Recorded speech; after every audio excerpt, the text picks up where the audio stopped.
하나님의 말씀 민수기 23장 1절에서 12절까지의 말씀입니다.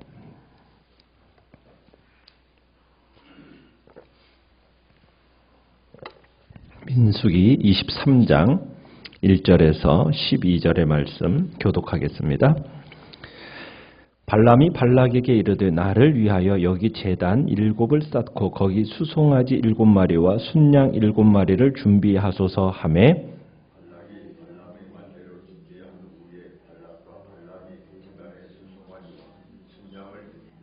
발람이 발락에게 이르되 당신의 번제물 곁에 서소서 나는 저리로 가리이다. 여호와께서 혹시 오셔서 나를 만나시리니 그가 내게 지시하시는 것은 다 당신에게 알리리이다 하고 언덕길로 가니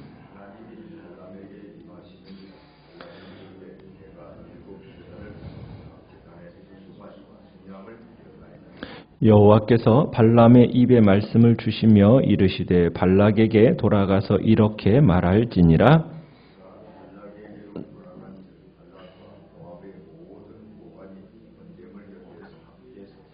발람이 예언을 전하여 말하되 발락이 나를 아람에서 모압 왕이 동쪽 산에서 데려다가 이르기를 와서 나를 위하여 야곱을 저주하라 와서 이스라엘을 꾸짖으라 하도다.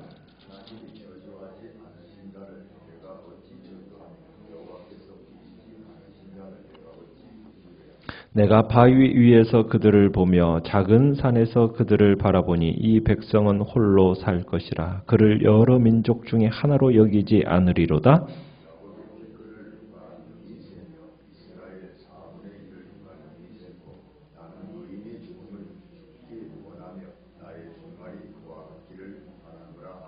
발락이 발람에게 이르되 그대가 어찌 내게 이같이 행하느냐 나의 원수를 저주하라고 그대를 데려왔거늘 그대가 오히려 축복하였도다.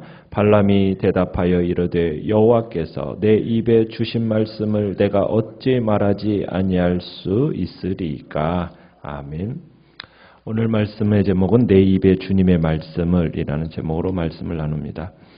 오늘 본문은 이스라엘을 저주하기 위한 발락의 첫 번째 시도요.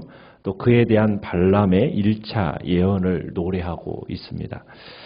발람은 발락에게 1절에 보시면은 제단 7개를 만들고 수송아지 7마리, 순양 7마리를 준비하라고 하고 있습니다. 우리는 여기에서 이 제사 방법이 이스라엘 제사와 다른 혼합 종교적인 모습을 띠고 있다는 것을 우리는 보게 됩니다. 여기서 보면 숫자 7이라는 숫자가 세 차례나 반복이 되어지죠. 여기서 발람은 7을 일종의 신비한 능력을 가진 진인 숫자로 여기고 있습니다. 한 가지 특이한 것은 뭐냐면 제단이 1개가 아니라 제단이 7개라는 겁니다. 성경 어느 곳에서도 7개의 제단을 사용하는 경우는 기록되어 있지 않습니다. 그러면은 여기서 7개의 제단을 동시에 사용한다는 것은 어떤 의미가 있느냐면 이방 종교에서 이 방법이 이렇게 비롯되었다라는 것을 우리가 알게 됩니다. 발람이 7개의 제단을 동시에 사용했다? 그것은 여러 신들을 숭배했다. 여러 신들 중에서 한 분, 여호와라는 신이 있다라는 것을 지금 암시하고 있는 겁니다. 그러니까 발람은 유일신 여호와를 섬기는 선지자나 예언가가 아니라 다신주의, 그러니까 여러 신을 숭배하고 여러 신을 섬기는 어떻게 보면은 다신주의자요, 그리고 복술가요, 점쟁이였다는 얘기입니다. 그러니까 발람은 이 여호와 하나님을 자신의 주술의 신앙의 대상인 하나로, 잡신의 하나로 간주했다는 얘기예요. 발람은 어떻게 보면 하나님의 놀라운 능력을 체험했죠. 그럼에도 불구하고 세상을 다스리시는 그 유일하신 하나님을 섬긴 것이 아니라 자신이 지금까지 섬겨왔던 많은 잡신들과 여호와 하나님을 동일한 존재로 취급하고 있다는 사실입니다. 물론 4절에 가보면은 이런 얘기도 하죠. 여호와를 위해서 전적으로 7 제단을 쌓았다라는 표현을 쓰긴 합니다. 그러나 지금 이 발람은 이 다신주의적인 성향을 버릴 수가 없었던 거예요. 그래서 7개의 제단을 쌓아놓고 그리고서는 하나님 앞에 지금 제사를 드리고 있는 겁니다. 자, 발람은 여호와의 말씀을 받기 위해서 잠시 다녀올 곳이 있다고 하면서 이야기를 합니다. 그리고 발락에게 당신에게 득이 되든 해가 되든 나는 여호와께서 주시는 말씀을 그대로 전달하겠다 이렇게 이야기를 하죠. 왜냐하면 발락은 지금 발람은 이 발락을 찾아오는 그 길에서 어떤 일을 경험했습니까? 죽을 뻔했거든요. 그래서 반드시 하나님이 주시는 말씀만 전하겠다라는 그런 발람의 의지를 더욱 확고하게 했었지 않습니까? 그리고 발람은 자신의 마음대로 내키는 어떤 마법사가 아니에요. 이 발람은 신의 계시를 받은 대로 전하는 예언자라는 점을 또 스스로 강조하고 있습니다. 자, 그러면은 이 상황 속에서 모압 왕 발락은 뭘 기대하고 있을까요? 발락은 발람이 자신의 발람의 그 마법으로 신들을 움직여서 이스라엘에게 저주 내리기를 지금 기대를 하고 있어요. 자, 그런데 이제 발람이 3절 끝에 보면 언덕길로 가다가 이렇게 가서 하나님 이렇게 산책을 하는 동안에 누가 나타나셨습니까? 4절에 하나님이 발람에게 임하십니다. 자, 하나님이 나타나셔서 이제 발람은 이렇게 얘기하죠. 하나님께 드리려고 7개의 제단에 7마리의 수송아지, 7마리의 양 이렇게 순양을 준비했습니다. 자, 그러면서 이제 하나님께서 이 제물을 받아달라는 표현을 하는 겁니다. 그러나 하나님께서 이 제물을 받으셨을까요? 안 받으셨을까요? 이 제물을 받았다는 증거로 보통은 제물을 태우시는 일이 일반적으로 일어났는데 여기에서는 하나님이 제물을 태우셨다는 얘기가 없어요. 이런 걸 볼 때 하나님은 이 우상 숭배자의 제물을 받지 않으셨다라는 것을 우리가 보게 됩니다. 하나님은 발람이 이 준비한 제물은 아랑곳하지 않으시고 그의 입에 말씀을 넣어주세요. 5절에 보면 여호와께서 발람의 입에 말씀을 넣어주면서 발락에게 가서 내가 주는 이 말씀만 전하라고 이제 명령을 합니다. 그러니까 발람이 발락에게 그 말씀을 선포할 때까지 아마 발람이 내적인 갈등을 아마 많이 겪었을 것 같아요. 그 마음에는 뭐 하고 싶어요? 저주를 선언하고 싶어요. 그래서 저주를 선언해서 어쨌든 자신이 재물을 얻고 싶은 그런 욕심이 있는데 지금 살려니까 어떻게 해야 돼요? 살기 위해서는 하나님이 주신 말씀만 또 그대로 전해야 되는 거예요. 이 생각이 아마 대립되는 가운데 아마 발람은 발락에게 돌아갔을 겁니다. 자, 돌아갔더니 발락과 모압의 고관들이 지금 모두 다 제단 곁에 서 있어요. 모두들 이제 발람이 이스라엘 백성에게 저주를 선언하겠지 하고서는 그것을 기대하면서 이제 다들 서 있었어요. 참 발락이 발람을 모셔오려고 얼마나 애를 썼습니까? 좀 가진 노력 기울였잖아요. 많은 재물도 약속하고 이제 남은 거 뭐만 해주면 되는 거예요. 발람에게서 이스라엘에게는 불리하고 모압에게는 유리한 말, 이 말만 들려주면 되는 거예요. 그러니까 이 발람의 예언이 어쨌든 이스라엘에 대한 저주를 지금 기대하고 있던 발락과 모압의 고관들, 그 고관들에게 이 발람이 하는 이 예언은 어떤 예언입니까? 아주 충격적인 예언이에요. 이스라엘을 저주하라고 불러왔더니 저주할 생각이 전혀 없는 거예요. 발람은 뭐라고 얘기합니까? 내가 여기에 어떻게 오게 되었고 내가 높은 곳에서 이스라엘을 내려다 봤더니 이러하더라라는 어떤 자신의 소견과 바램만 이제 얘기하는 거예요. 자, 어떤 얘기를 하느냐? 7절에 보시면은 첫 번째로 얘기한 것은 발락이 이스라엘 저주해달라고 지금 발람을 어디에서 데려왔습니까? 먼 아람이라는 땅에서부터 지금 데려왔어요. 절박했던 이 발락이 인위적인 방법으로 이 백성에게 저주를 얻어낼 생각으로 지금 발람을 모셔왔어요. 8절에 보시면은 두 번째로는 발람은 이스라엘을 저주할 수가 없다라고 얘기해요. 왜요? 근본적인 이유가 뭡니까? 하나님이 그들을 저주하지 않는데 내가 어떻게 저주할 수 있느냐는 거예요. 그러니까 발락은 인위적으로 자신은 저주를 어떻게 해서든지 얻어내려고 했는데 발람이 이 요청을 따라주지 않는 겁니다.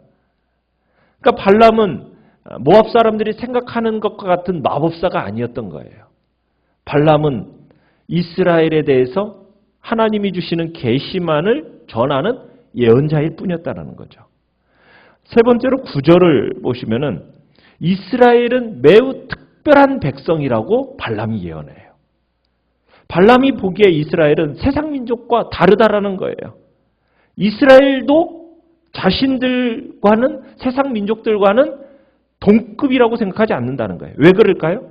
그 이유는 그들이 섬기는 이 하나님이 세상 사람들이 숭배하는 이 우상들과는 전적으로 다르기 때문에 이스라엘은 다른 민족과는 전적으로 다르다라고 얘기하는 겁니다. 10절에 가보시면은 네 번째로 이스라엘은 복된 미래를 가진 큰 민족이라고 이야기를 해요. 이스라엘은 수적으로 어느 정도로 많아졌다고 얘기합니까? 티끌처럼 많아졌다고 얘기해요. 이 티끌처럼 많아졌다는 것은 아브라함에게 약속했던 그 약속이 이루어진 것을 보여주는 거예요. 자, 그래서 발람이 이 거대한 민족, 이 민족의 인구수를 누가 헤아릴 수 있겠느냐고 반문을 하면서 이스라엘의 이 번성과 복된 모습을 의식한 이 발람이 자기도 이스라엘처럼 좀 이스라엘 사람처럼 되어서 죽기를 원한다. 이렇게 표현을 하는 거예요. 그러면서 예언을 마쳐요. 발람이 집을 나설 때에는 어떤 마음으로 나섰겠어요? 이스라엘을 저주해서 어떻게 해서든지 정말 모압 왕 발락이 주는 그 재물을 차지하고 싶은 마음으로 자기 집에서 나섰어요. 그런데 실제로 이스라엘을 와서 직접 보고 나니까 하나님이 이들을 어떻게 축복하셨는지를 딱 깨닫게 된 거예요. 그러니까 나중에 아예 뭐라고까지 얘기하는 거예요? 나도 이들처럼 그들 중에 하나처럼 되기를 염원하고 있는 것을 보게 돼요. 자, 발람의 예언을 들은 발락 어땠을까요? 바락 화를 내죠. 그죠? 이스라엘을 저주해달라고 지금 불러놨다가 데려놨더니 지금 뭐 하고 있어요? 웬 축복이에요. 발람은 뭐라고 그러면서 또한 얘기합니까? 12절에 여호와께서 내 입에 주신 말씀밖에 나는 못한다. 그러면서 자신이 이미 말한 대로 나는 신이 주는 신탁을 예언하는 예언자인 거지 내가 축복과 저주를 말하는 마법사가 아니다. 그러면서 이제 이야기를 하는 겁니다. 어떻게 보면은 세상을 대변하는 발락이고 그리고 세상을 대변하는 이 발락은 점술가인 이 발람의 힘을 빌어가지고 이스라엘을 저주하고 망하게 하려고 해요. 그러나 이 계획은 어떻게 됩니까? 철저하게 실패해요. 왜요? 하나님이 이스라엘을 택하시고 복 주셔서 크게 번성한 특별한 백성이기 때문에 이 백성은 절대로 함부로 저주할 수 있는 백성이 아닌 거예요. 우리도 마찬가지예요. 우리도 하나님이 택하여 부르셔서 자기의 백성으로 삼으신 존재예요. 그러면요, 이 세상에 하나님의 백성인 우리를 해하려고 하는 악한 세력들이 많이 있다 할지라도 우리는 그들 앞에 절대로 낙심하거나 실망할 이유가 없다라는 거예요. 아무리 우리를 해롭게 하려고 하고 우리를 넘어뜨리려고 해도 그들의 시도가 성공합니까? 성공하지 못합니까? 절대로 성공하지 못합니다. 그것은 우리가 약한다, 이것과는 상관이 없는 거예요. 우리가 아무리 약해도요, 하나님이 강하신 그 하나님께서 그 권능의 발로 우리를 붙들고 계시고 우리를 보호하고 계시기 때문에 우리를 아무리 해롭게 하려는 그 세력들이 우리를 향해서 달려온다 할지라도 우리는 절대로 낙심할 이유가 있어요? 없어요? 없다라는 거예요. 세상이 오히려 우리를 힘들게 할 때 오히려 어리석게도 저들은 아무런 소득도 없이 자신들의 힘과 자신들의 노력만 낭비하는 꼴이 되는 거예요. 그러니 참 그들이 불쌍한 거죠. 그들을 위해서 도리어 기도해야 되는 것이 우리가 해야 될 일인 거예요. 그래서 우리는 우리에게 다가오는 현재의 고난, 고통, 우리 이거 다 이기고 마침내 우리는 마지막 승리의 미소를 머금게 될 거라는 것을 우리는 믿고 이 땅을 살아가면서 어떤 상황 속에서도 두려워할 이유, 낙심할 이유, 절망할 이유 없이 담대하게 오히려 즐거워하면서 즐기는 겁니다. 우리의 인생은 하나님이 앞에서 때로는 시련이 있다 할지라도 그 시련은 마침내 우리에게 뭐가 될 거라는 거예요. 복이 될 거라는 거예요. 그러면은 어떤 상황 속에서도 우리는 기쁨과 감사의 삶을 살아야 된다는 거죠. 왜? 최후의 승리는 누구에게 있는 겁니까? 하나님의 백성인 우리의 것임을 기억하라는 얘기예요. 그러기 항상 담대하고 강건한 복된 삶을 살아가시길 바랍니다. 우리는 이 땅에 수많은 무리 가운데서 별 의미 없는 한 사람이 아닙니다. 우리는 결코 하찮게 여길 수 없는 정말 하나님이 존귀하게 여기시는 특별한 존재라는 것을 기억하시길 바라요. 세상 사람들이 볼 때 아무것도 아닌 것처럼 보고 우리를 향해서 저주하고 막 핍박하려고 하더라도 우리는 하나님 앞에서 너무 고귀하고 존귀한 존재예요. 하나님의 눈에 정말 사랑스러운 존재라는 것을 기억하면서 어떤 환경 속에서도 하나님이 나를 지키시고 보호하시고 돌보시고 마침내 승리가 우리에게 보장된다는 것을 믿고 믿음으로 승리의 길을 걸어가는 복된 오늘 한 날 되시기를 간절히 축원합니다.